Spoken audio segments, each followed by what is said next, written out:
How can a Christmas dinner turn into a public breakup in 1 minute? Why would my wife serve papers in front of everyone and let her parents laugh? What they did not know was that the black card was not about money. It was about names, rules, and systems.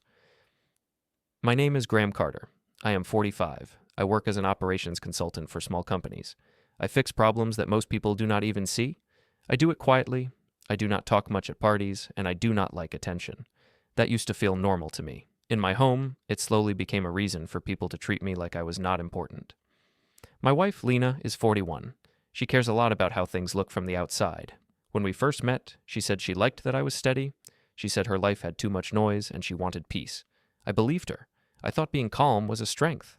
I thought it would protect our marriage. Over time, calm started to mean something else in her family. It became a label they used when they wanted to push me aside. If I did not argue, they said I agreed. If I did not raise my voice, they said I had nothing to say. If I tried to explain, they said I was making excuses.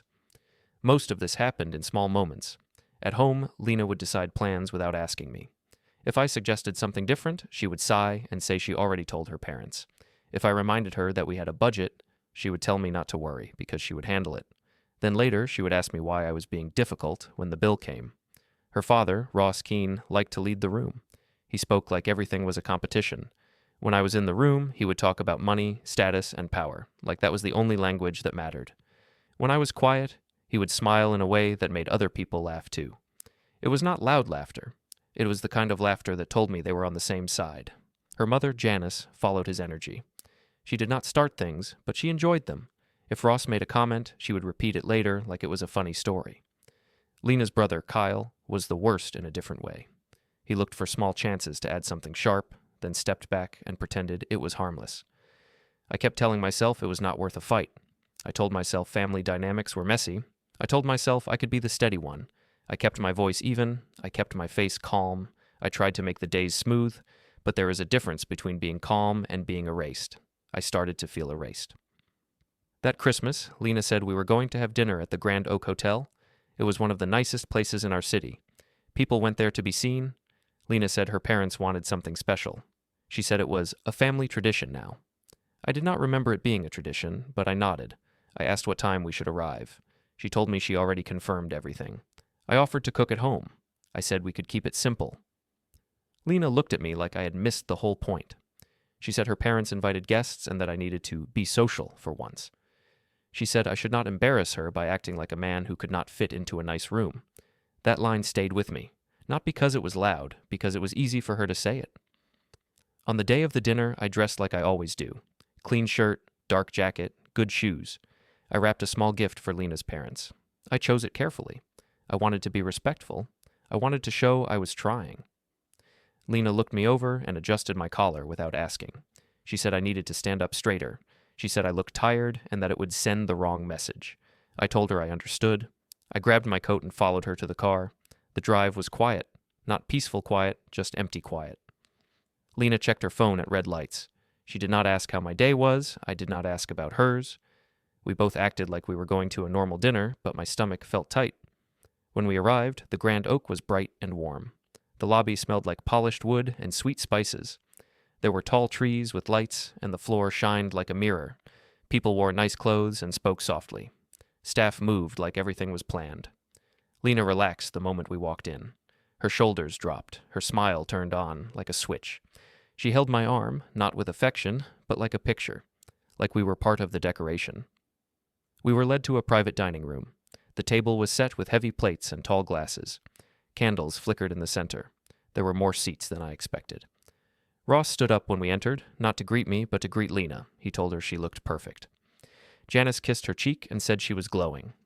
Kyle gave Lena a big grin and asked if she brought me along. I gave Ross my gift and told him I hoped they would like it. He glanced at it like it was a flyer. He set it aside without thanks. Then he looked at me and asked if I finally learned how to dress like a proper adult.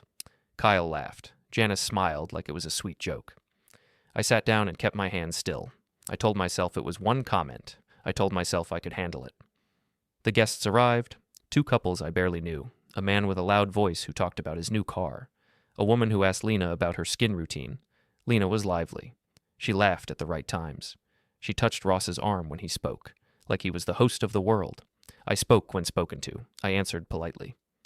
When I talked about work, Ross waved his hand and said it sounded like paper pushing. He said real work was building something people could see. The loud man nodded like he agreed. Kyle added that I probably enjoyed my spreadsheets more than Christmas. I did not correct them, not because I had nothing to say, because I could see what they wanted. They wanted a reaction. They wanted me to look small. If I got defensive, they would call me sensitive. If I got upset, they would act surprised. Either way, they would win. Dinner started. Plates came out in neat timing. The staff moved with calm faces. Lena leaned toward one guest and said she was so grateful for fresh starts. She looked at her parents when she said it. Ross smiled and lifted his glass like he was already in a celebration. Halfway through the meal, Lena reached into her purse and pulled out a plain envelope. She placed it in front of me, right next to my plate. She did it carefully, like she had practiced. She told me it was something important. She said it was best to do it now, with everyone present, so there would be no confusion later. She said she wanted it to be mature and clean. The room went quiet in a way that felt planned. Ross leaned back in his chair, watching me like he was waiting for a show. Janice folded her hands and smiled. Kyle looked at the other guests and raised his eyebrows like he was proud of what was coming. I picked up the envelope. It was heavier than it should have been. I could feel the neat stack inside. I opened it slowly and looked down. I did not read every page. I did not need to. I had seen enough. Lena told me she was done. She said she needed a partner who could keep up. She said she deserved more than a quiet man who made her feel stuck. She said her parents supported her decision, and she was thankful for them. Ross let out a small laugh. He said this was the smartest thing Lena ever did. He said I was going to learn how the world really worked. He said that by February I would be out of options. He made it sound like a forecast he already checked. Kyle started clapping, slow at first, then louder. Janice joined in, then one of the guests joined too, unsure but following the mood. In that moment, it felt less like a dinner and more like a performance where I was the prop. I looked at Lena. Her face was calm. Not kind, not angry, just satisfied, like she finally got the scene she wanted. I felt something shift inside me. It was not rage. It was not panic. It was a clean clarity, the kind you get when you stop hoping for fairness from people who do not respect you. My chest loosened. My mind got quiet. I understood something simple. They thought I was trapped in their story. I set the papers down neatly. I wiped my mouth with my napkin. I did not raise my voice. I did not ask why. I did not beg. I did not bargain. Ross watched me closely, like he was confused by the lack of reaction. Kyle slowed his clapping and looked around. Janice kept smiling, but it started to look forced. Lena's eyes searched my face. She expected me to break. She expected me to plead or to argue. She expected me to defend myself so she could say I was the problem.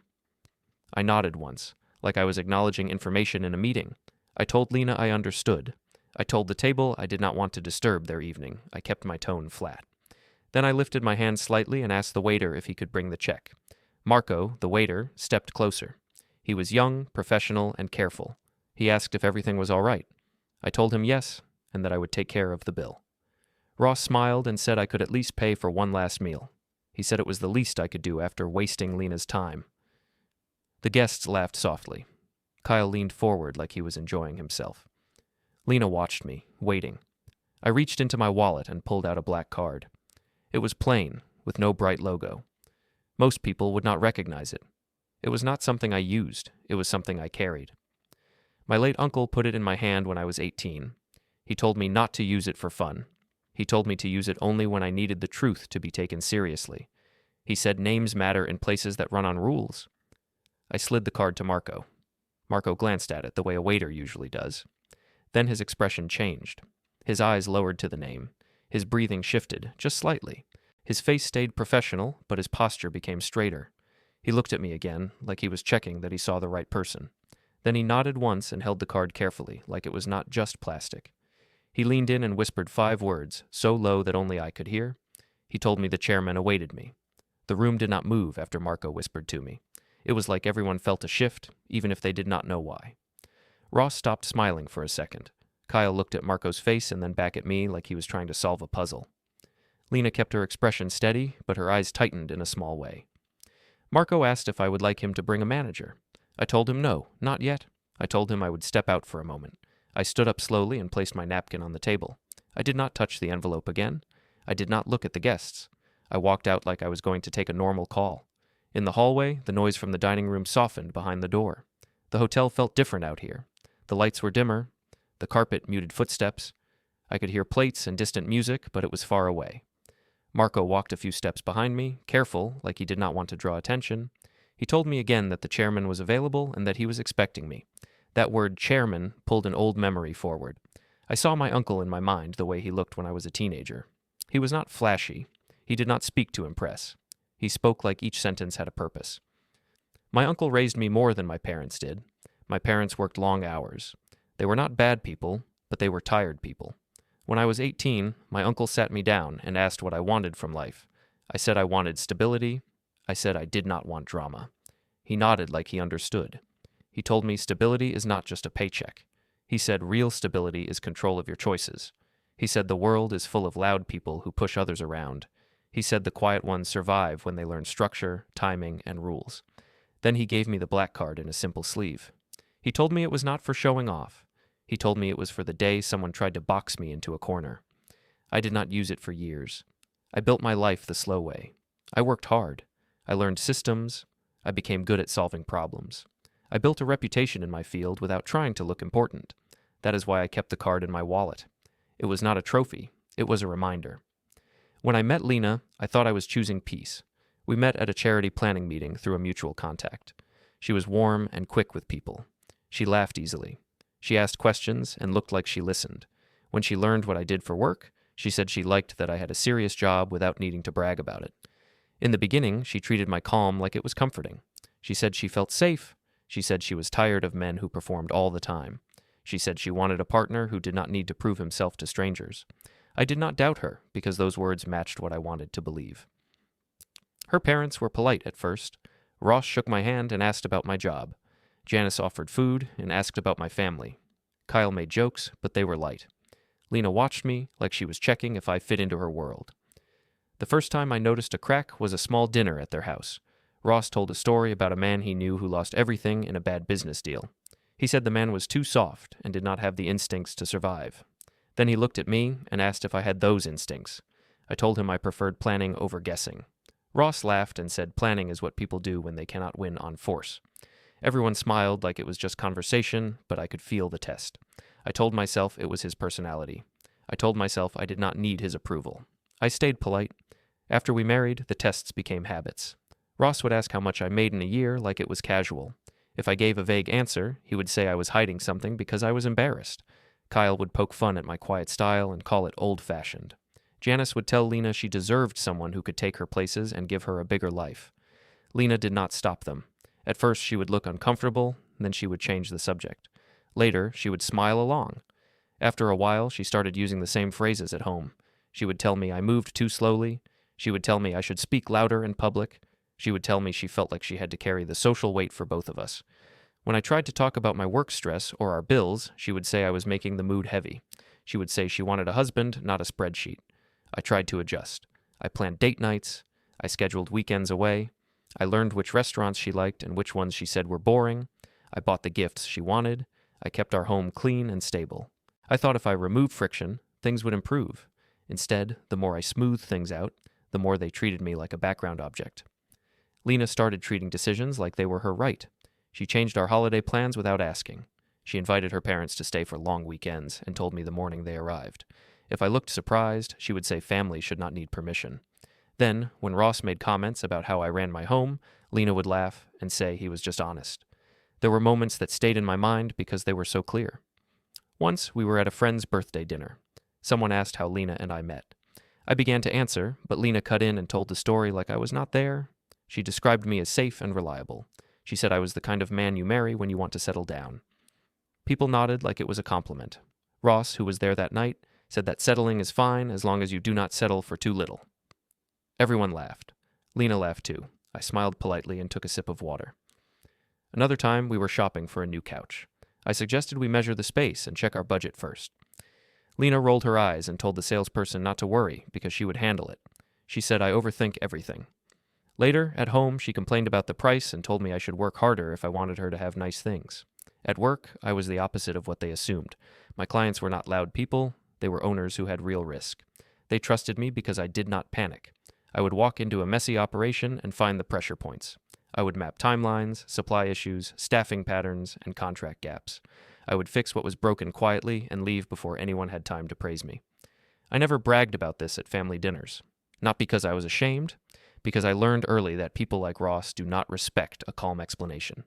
They respect what they can use against you, so I let them believe I was smaller than I was. That belief became part of their plan. In the months before Christmas, Lena started changing her routine. She spent more time out of the house. She said she was meeting friends. She said she was doing wellness classes. She said she needed space because I was too predictable. If I asked follow-up questions, she would accuse me of being controlling. She said I was insecure. I noticed details, not in a dramatic way, in a practical way. Yeah, she started dressing differently for simple errands. She started guarding her phone screen when she sat near me. She took calls in the hallway and lowered her voice. When I walked in, she would end the call quickly and smile like everything was normal.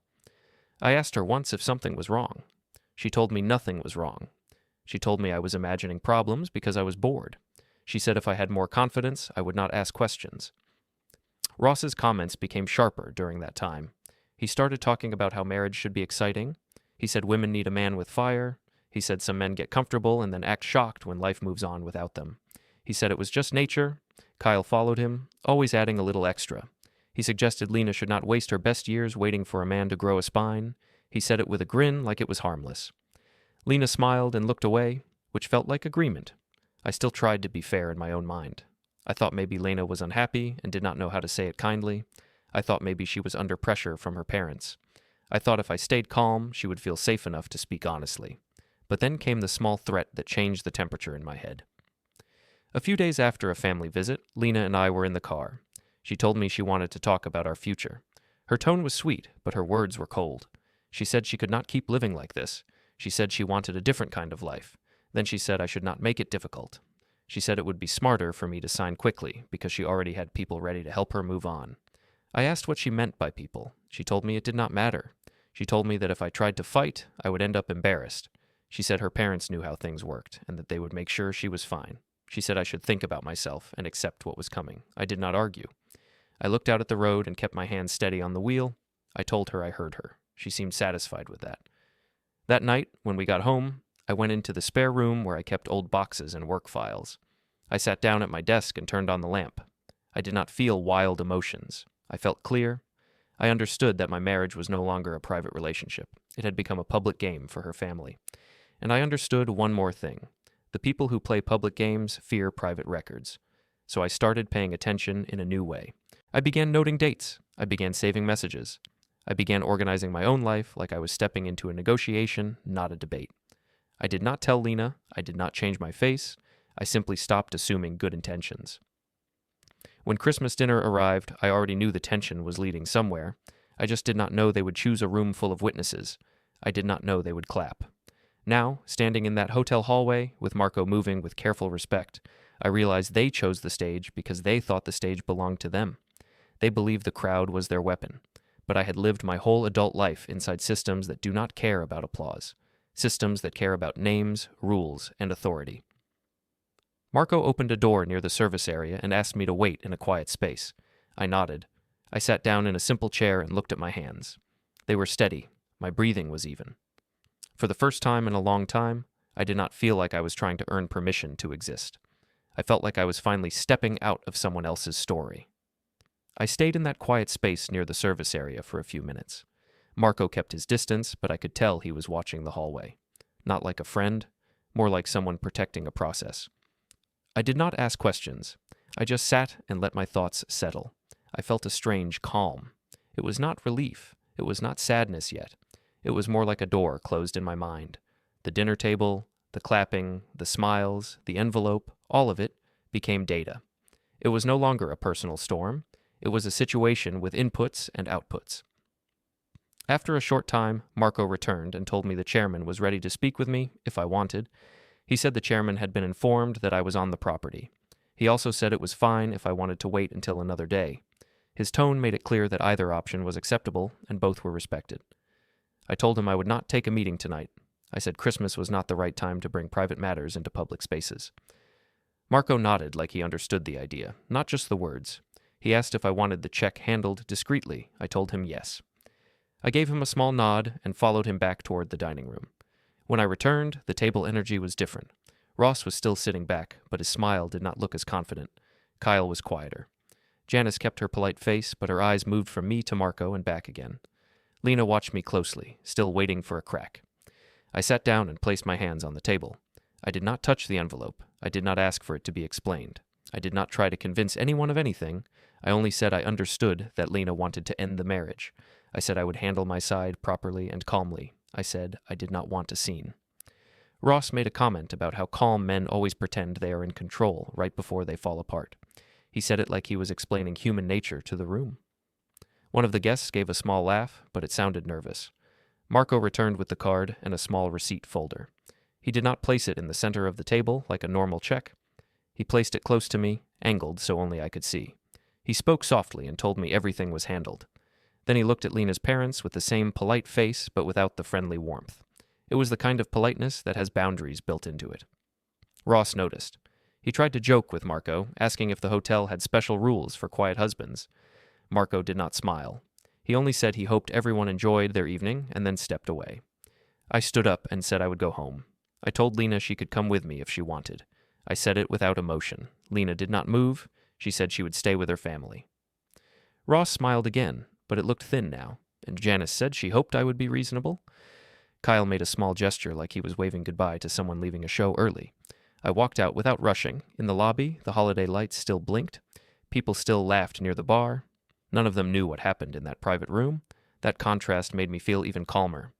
My personal life was falling apart, and the world was still ordering drinks and taking photos. Outside, cold air hit my face. I sat in my car and did not start the engine right away. I watched my breath fog the windshield. I thought about what Lena said at the table. She said it was best to do it in front of everyone so there would be no confusion. That line was the line that mattered. She wanted witnesses for a story where I accepted being pushed out. Ross wanted to see me react so he could label me. Kyle wanted to laugh and feel bigger. Janice wanted the comfort of the group. None of them wanted a fair private conversation. They wanted a public result. I drove home slowly. The streets were quiet. Holiday decorations glowed in windows. I parked in my driveway and sat for a moment before going inside. My home looked normal from the outside. Inside, it already felt different, like it belonged to someone else's plan. Lena did not come home that night. I did not text her. I did not call. I went to the spare room that I used as a home office. I sat at my desk and turned on the lamp. I pulled out a notebook that I used for work and wrote the date at the top. Then I wrote a simple list. Christmas dinner, envelope, public delivery, public reaction, names present, witnesses present, venue, staff involvement, comments made by Ross, reactions from Lena's parents, the way Lena watched my face. I wrote it like a report, not because I wanted revenge, because I wanted clarity. I had spent too long letting other people define what was real. In the morning, Lena came home with a light step, like she was returning from a good night. She moved around the kitchen and made coffee. She acted like the hardest part was over. She told me we should talk later, when we were both calm. The way she said calm made it sound like I was the one who had trouble with it. I told her I was calm. I told her I preferred to talk with clear goals and clear facts. She rolled her eyes and said I always wanted to turn feelings into procedures. Then she said something that crossed another line, or she said if I tried to make this difficult, her parents would make sure I regretted it. She said they knew people. She said they knew how to move things. I did not answer with emotion. I asked her to explain what she meant by move things. She told me I should not pretend I did not understand. She said she already spoke to someone about housing and finances. She said I should be smart and sign quickly, because a man like me would not win against a family like hers. I heard that sentence like a door shutting. It was not just about the marriage ending. It was about control. It was about pressure. It was about her belief that I would fold if enough people pushed at once. Later that day, she asked me to meet her in a grocery store parking lot to talk, because she said she did not want drama at home. I arrived first and waited in my car. When she pulled in, she did not look sad. She looked focused. She got into my car and spoke in a practiced way. She said she wanted to keep things friendly. She said she would tell people I was a good man if I did not fight. She said she would make sure I did not look bad if I cooperated. She said the dinner was not meant to hurt me. She said it was meant to show everyone we were moving forward. That was the moment I fully understood what she had done. She staged the dinner because she wanted a public picture of me accepting her decision. She wanted a clean story to carry into her next life. She did not want my feelings. She wanted my silence. I told her I understood her position. I told her I would not yell. I told her I would not beg. I also told her I would not rush. I said I would handle it properly. Her face tightened. She said I was making it difficult already. She said I would end up alone if I kept acting like this. She said she had options and I did not. She said it like a fact. I nodded. I did not argue. I asked her to send any requests in writing. I said it was better for both of us to keep things clear. She looked annoyed, like clarity was a kind of disrespect. When she left the car, I stayed parked for a while. I watched shoppers push carts across the lot. I watched a child run ahead of a parent. I listened to the distant sound of doors closing and engines starting. Normal life kept moving. I went home and returned to my spare room. I opened the old box from my uncle again. Inside were letters, old business cards, and a few items that looked ordinary but were not. One of them was the sleeve for the black card, with my uncle's handwriting on a small note tucked behind it. The note was simple. It reminded me that the card was not a prize. It was a key to a system. I did not pull out any official papers. I did not spread anything across my desk like a movie scene. I did not need to. I knew what my next steps were. I created a folder on my computer with a plain name. I added dates. I added screenshots of messages. I saved the family group chat notifications that mentioned public toasts and public plans. I noted the times Lena was not home. I wrote down Ross's comments the best I could remember them. I listed the guests at the Grand Oak. I wrote what the staff did and how quickly the tone changed when Marco read the card. Then I made 2 phone calls. The first was to a lawyer I knew through work. Not a close friend, but someone I trusted to be professional. I asked for a referral to someone who handled family law with a calm, structured approach. I said I wanted everything done by the book. I said I did not want noise and I did not want mistakes. The second call was to an older contact whose number I kept for years without using. He was connected to my uncle's world, the world behind polite doors and quiet offices. I did not explain everything. I only said my name, and I asked if he had time for a short conversation soon. His response was immediate and respectful. He did not ask why I waited so long. He only asked what day worked for me. That night, Lena acted even more confident. She spoke as if the outcome was already decided. She mentioned her parents hosting a big charity dinner in January. She said it would be good for everyone to see us acting mature. She said appearances mattered. I listened and nodded.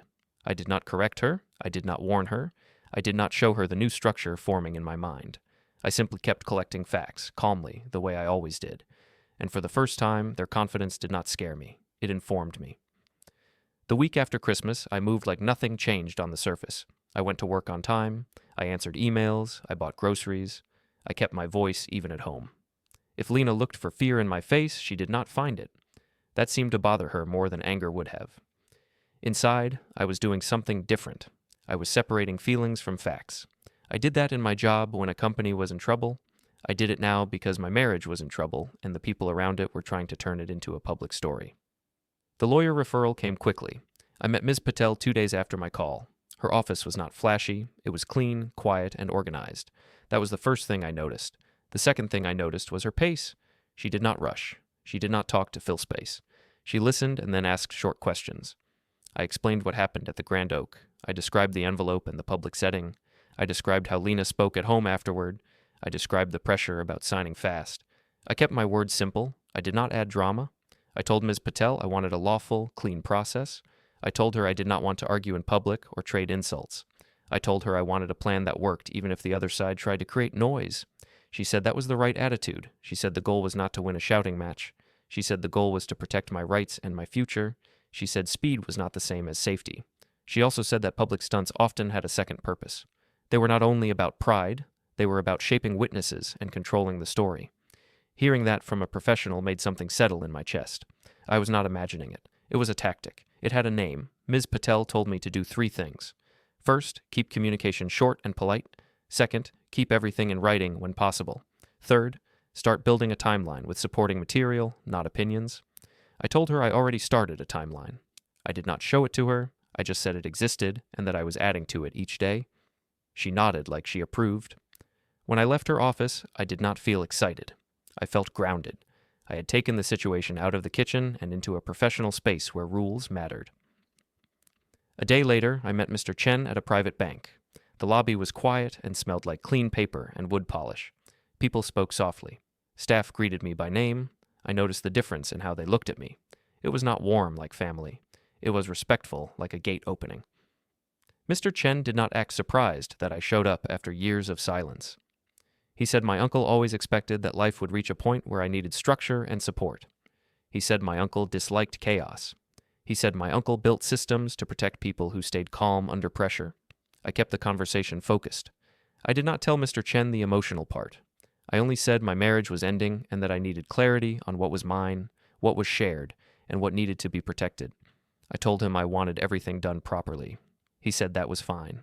He said his job was to ensure the correct steps were followed. He also said that some things in my family arrangements were designed to respond to certain triggers, like major life changes and legal disputes. He said I would need to coordinate with counsel. He said it would be handled through the correct channels. I did not ask him to show me anything that day. I did not want details in the wrong place at the wrong time. I only asked him to confirm that support existed and that it could be used if needed. He confirmed it in a calm, careful way, like he understood the weight of the question. After that meeting, I went to a coffee shop nearby and sat in a corner. I watched people come in, order drinks, and leave. It reminded me that life keeps moving even when your home feels unstable. I opened my notebook and wrote down what I learned in plain language. I wrote the date, the time, and the main points. I did not write any dramatic conclusions. I wrote facts. Back at home, Lena acted like she was already in control of the outcome. She cleaned out part of the closet and left my shirts folded in a way that felt like a message. She made calls in the hallway again. She spoke softly, then stopped when I entered. She smiled like nothing happened. One evening, she told me her parents were planning a January charity dinner at the Grand Oak. She said it would be a big night with business guests. She said Ross wanted to make a speech. She said it would be good for everyone to see we were handling things with dignity. She said people respected adults who did not make scenes. I told her I agreed that scenes were not helpful. She looked satisfied. Then she added that the divorce should be finalized quickly so she would not have to answer questions at the dinner. She said it was better for both of us. I told her I would follow the correct process and the correct timing. I did not say more. Lena stared at me for a second, then looked away. She did not like words like correct and process. Those words meant she could not control everything with tone and pressure. A few days later, her parents invited us to their home. Lena said it was important to keep the family calm. I went because I wanted to observe, not because I expected kindness. In their living room, Ross talked about the charity dinner like it was his stage. He described who would attend and how important it was. He spoke about reputation and image like those were the only assets that mattered. Janice nodded and added that Lena deserved a new chapter. Kyle made comments about how people in town were already talking. Ross looked at me and said I should not drag things out. He said that quiet men sometimes tried to act clever at the end, and it never worked. He said I should accept reality and leave with what little pride I had left. I did not respond to the bait. I told him I heard him. I said I wanted a fair and lawful process. Ross laughed and said law was for people who did not have influence. Janice told Lena she was brave. Kyle said he hoped Lena found someone who could match her energy. Lena sat there like a person watching a plan unfold. She did not defend me. She did not ask them to stop. She looked at me once like she expected me to shrink. I did not shrink. I stayed calm and watched them reveal their thinking. They believed social pressure was stronger than procedure. They believed loud confidence was stronger than written facts. They believed I was alone. That night, I added to my timeline. I wrote what was said, who said it, and who was present. I saved the family group chat message about the charity dinner. I saved Lena's text asking me to sign quickly. I backed up my phone to a secure drive. I did not announce any of it. I just did it. At work, I did something I had avoided for years. I spoke to a senior partner and told him my home situation was changing. I did not ask for pity. I only said I might need flexibility for meetings. I also said I wanted my projects documented clearly. He told me he respected that. He told me my value to the firm was not in how loud I was. He said clients trusted me because I was consistent. He offered to support me if I needed formal letters about my role and income. I thanked him and told him I would let him know. I also started checking practical items that people ignore until it is too late. I reviewed our shared accounts in a calm way. I did not move money around or do anything impulsive. I only looked at patterns. I noted dates and amounts. I noted new charges that did not match our normal habits. I saved screenshots. I made sure every step was clean and lawful. I checked our home documents and the way the home was held. I did not confront Lena about it. I did not wave anything in the air. I only noted what existed and what questions I needed to ask in the right office, with the right professional present. One morning, Lena told me she was meeting her parents and that she would be out all day. Her tone was light, like she was already free. I nodded and said I hoped she had a good day. After she left, I sat at my desk and organized my notes into categories. I made a section for communication. I made a section for finances. I made a section for public events. I made a section for housing. I made a section for statements that sounded like threats. I did not label anything with emotional words. I labeled them like a case file. That same week, Ms. Patel called me back with next steps. She told me what to avoid and what to document. She told me that people who rush you often do it because they need you to act before you learn the full picture. She told me that calm delays, when done properly, are not weakness, they are protection. After that call, I felt something I had not felt in months.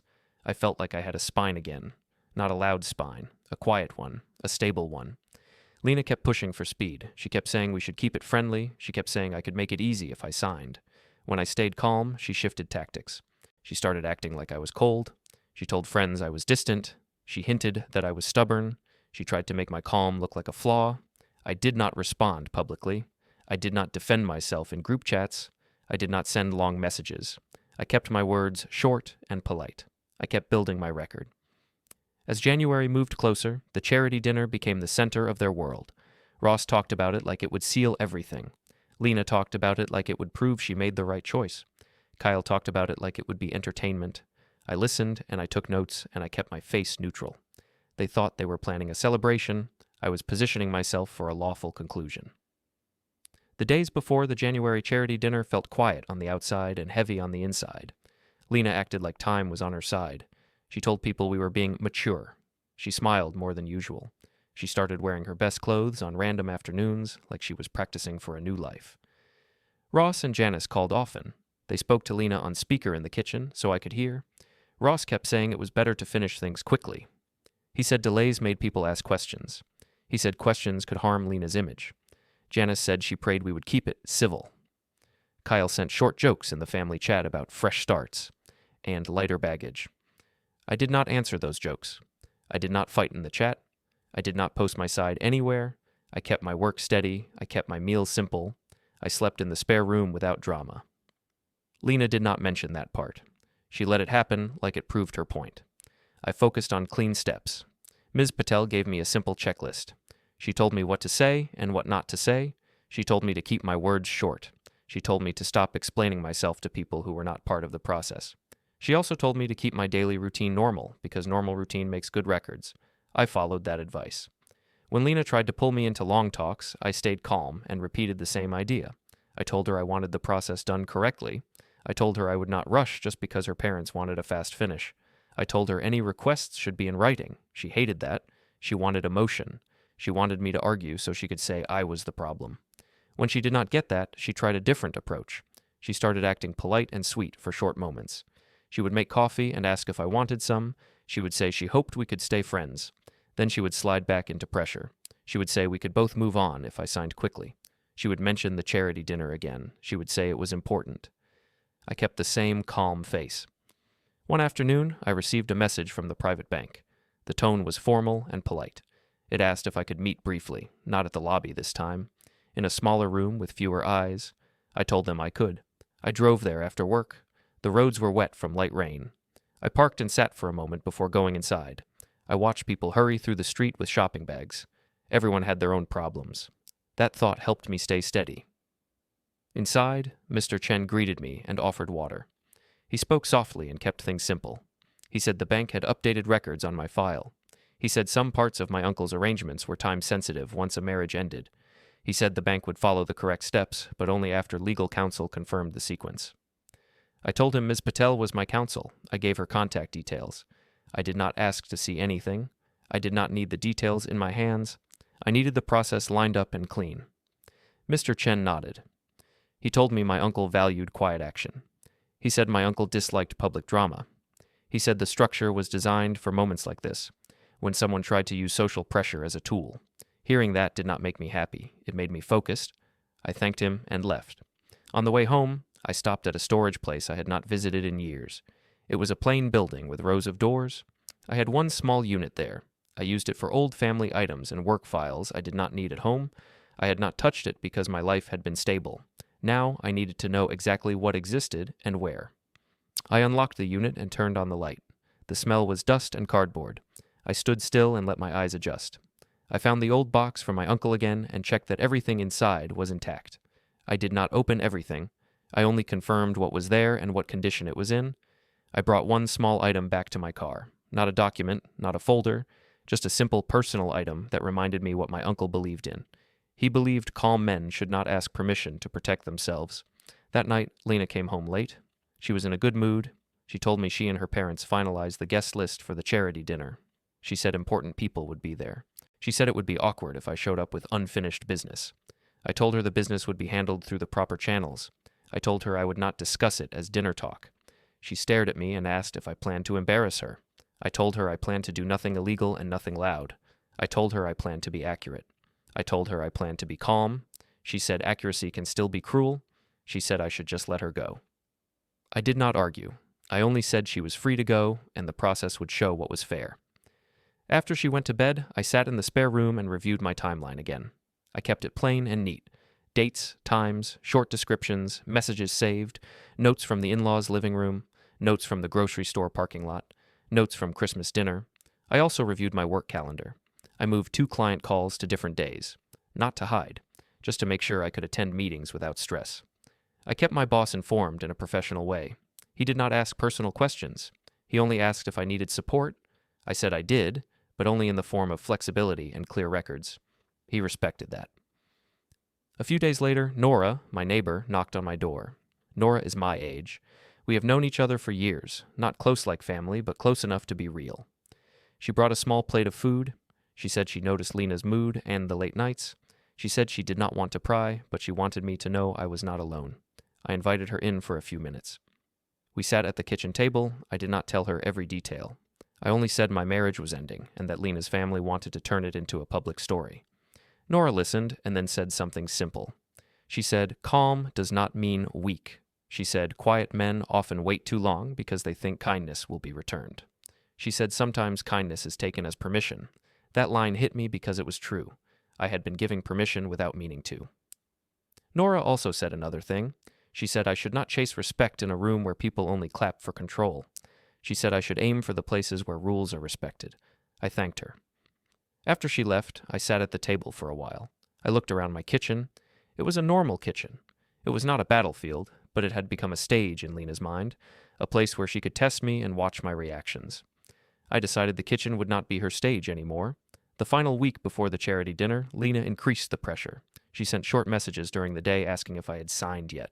She asked if I was trying to punish her. She asked if I understood how much her parents were doing for her. I answered each message the same way. I told her I was following counsel. I told her the process would move on the correct timeline. I told her I would not be rushed by stress tactics. Ross called me directly once. He did not say hello like a normal person. He asked if I planned to be difficult. He said he knew people in housing. He said he knew people in business. He said if I tried to play games, I would regret it. I kept my voice even. I told him I heard him. I told him I would not argue on the phone. I told him any concerns should go through counsel. Ross laughed and said I was hiding behind paperwork. I told him paperwork is how adults protect their rights. Then I ended the call. That call was important. Not because it made me angry, because it showed me the shape of his thinking. He believed his voice could replace process. He believed his social circle could replace written steps. I wrote the call down in my timeline with a date and time. I noted his key phrases. I did not add opinions. Ms. Patel and I had one final meeting before the dinner. I did not walk in with big emotions. I walked in like a man closing a file. She reviewed my notes and my message records. She told me I did well by staying consistent. She told me that consistency makes pressure tactics fail. She also told me something I needed to hear. She said the other side was expecting a fight. She said people like Ross plan for arguments, because arguments create confusion. She said calm procedure removes confusion. She said I should keep doing exactly what I was doing. When I left her office, I felt steady, not proud, steady. The night before the charity dinner, Lena ironed her outfit in the living room. She made a comment about how she was excited to be free soon. She said Ross was going to make a toast. She said people would finally see that she was choosing herself. I told her I hoped the evening went smoothly. I told her I would be polite and quiet if I attended. I did not tell her what I had lined up. I did not threaten. I did not hint. I only kept my face calm. She looked at me and said I was hard to read. She said that was always my problem. I did not correct her. I did not explain myself. I went to the spare room and prepared one simple folder. No dramatic labels. No speeches, just a clean set of notes and contact information in case it was needed. In the morning, I woke up early, I made coffee, I ate a small breakfast, I dressed in a clean shirt and dark jacket, the same style I wore at Christmas. I checked my phone for any messages from council and the bank. I saw none that required action. Lena left first. She was excited. She said she would meet her parents at the hotel. She told me to be on my best behavior. I told her I would be calm. After she left, I stood in my kitchen for a moment. The house was quiet. I could hear the refrigerator hum. I could hear my own breathing. I did not feel fear. I did not feel anger. I felt ready. I locked the door behind me and walked to my car, focused on doing things the right way. I arrived at the Grand Oak early, before the ballroom filled. The lobby looked the same as Christmas, but the feeling was different. I was not walking in as someone trying to earn a seat. I was walking in as someone who understood the rules of the building. Marco saw me right away. He did not act surprised. He gave me a small nod and said he would notify the appropriate person. He asked if I wanted to wait in the lounge or in a private room. I told him a private room was fine. A few minutes later, a hotel director met me near the service corridor. Her posture was straight and professional, and her tone was careful. She said she had been informed that I might need a quiet space. She said the chairman's office had also been informed, and they were available if needed. I told her I did not need a meeting with the chairman tonight. I told her I only needed a calm place for a short conversation with my counsel and a bank representative. She led me to a small meeting room with a simple table and 3 chairs. Ms. Patel was already there. She stood when I entered, not for ceremony, but for respect. Mr. Chen arrived a moment later with a slim folder. The hotel director closed the door and stayed nearby, like she was part of the process. No one acted like this was dramatic. They acted like it was administrative. Ms. Patel said we would keep everything clean and short. She said tonight was not about emotion. She said tonight was about preventing misinformation from becoming truth in front of witnesses. Mr. Chen placed the slim folder on the table and opened it carefully. For the first time, I saw the structure my uncle built in a clear, official form. There was a letter on bank letterhead confirming my identity and authority for certain accounts and holdings tied to my family name. There was a confirmation of the trust that held my primary residence, with me listed in a role that gave me clear rights to occupancy and control of decisions. There was also a separate notice about joint accounts, stating that any unusual transfers or changes required verification and proper consent, especially during an active legal separation process.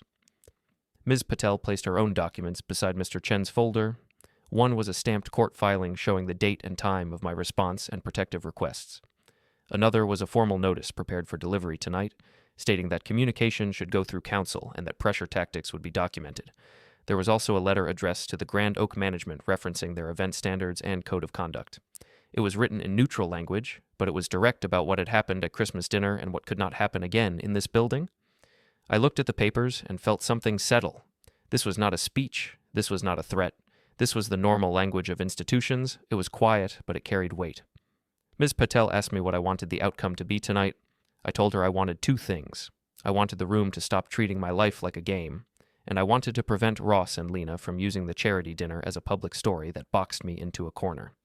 Ms. Patel said that was reasonable and that we would keep the steps precise. Mr. Chen added one more detail that mattered.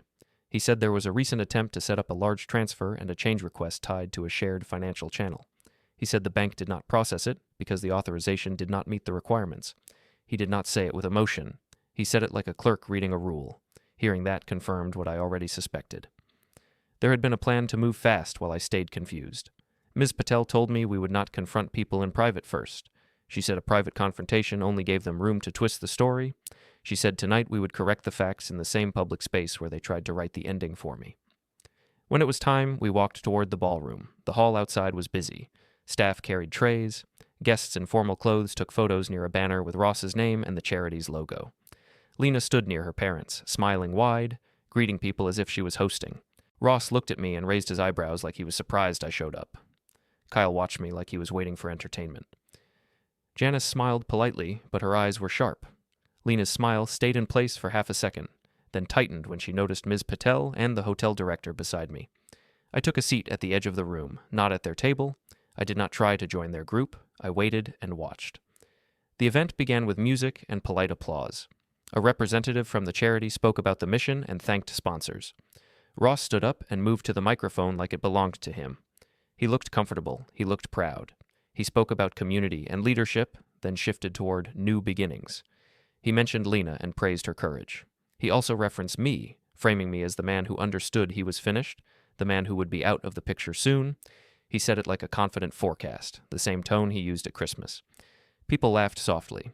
Some guests looked confused, but followed the room. A few phones lifted slightly, the way people do when they sense a moment. I waited until he finished his line.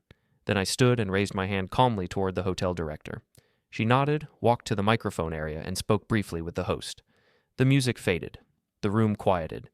The host looked uncertain, then stepped aside. I approached the microphone without rushing. I did not smile. I did not glare.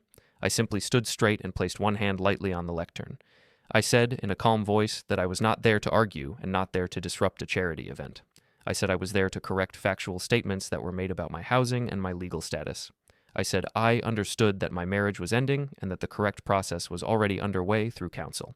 I said the idea that I would be forced out by February was not a fact, and it was not something anyone in this room could decide with applause.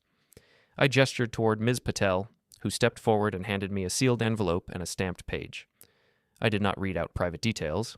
I only stated that filings had already been submitted and that the next steps would follow court procedure, not family pressure. I said any direct attempts to rush signatures or create public humiliation would be handled through the correct channels and documented properly. Then I addressed the part they cared about most, the room. I said that this event had been presented as a charity dinner with specific sponsors and standards. I said my family name was tied to a matching support arrangement for the evening, connected to my late uncle's legacy. I said I did not bring that up for pride. I said I brought it up because the support was connected to rules about conduct and truthful representation. I said that the conduct at Christmas dinner in this same building and the public statements made tonight triggered a required review. Ms. Patel handed the hotel director a letter on official letterhead. The director opened it, read quickly, and her face stayed neutral, but her posture changed. She spoke quietly into a small radio. Staff near the donation tables paused. The screens that displayed the matching total stopped updating. I continued, still calm. I said the matching support was suspended pending internal review, effective immediately, and that the hotel had been notified so the event would not collect pledges under a false assumption. I said the charity could continue to accept donations, but it could not claim a match until the review was complete. The room shifted. The smiles stopped. People glanced at each other. Some guests lowered their phones. Ross stepped forward like he wanted the microphone back. The hotel director moved between him and the lectern with a polite, firm stance. She spoke to him in a low voice and asked him to step aside with her for a moment. Ross tried to protest, but she repeated herself with the same calm tone. 2 staff members approached, not aggressively, just with the confidence of people enforcing policy. Lena's face drained of color. She looked from Ross to me to the donation tables. Kyle stopped smirking. Janice's polite smile collapsed into a hard stare. The guest couples who laughed at Christmas now looked uncomfortable, like they suddenly understood they were part of something they did not want on their record. I did not add extra words. I did not accuse Lena in detail. I did not list personal items. I only stated one more fact that mattered to their February story. I said my primary residence was held under a family trust structure established long before my marriage. I said I had documented rights to occupy and manage the home. I said my wife had the right to personal belongings and fair legal process, but she did not have the power to remove me on a schedule her father announced at dinner.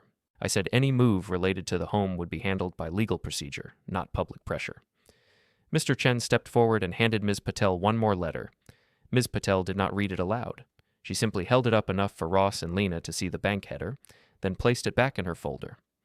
The point was not to embarrass. The point was to end the fantasy that their timeline controlled the system. Ross looked like he could not decide what to do first. He glanced around for support, but the room had moved away from him. People were avoiding eye contact. Business guests who came for status now wanted distance. The hotel director returned to the microphone briefly, speaking as a representative of the venue.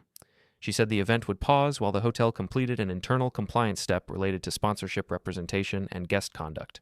She said staff would guide everyone and that the charity representative would have more information soon.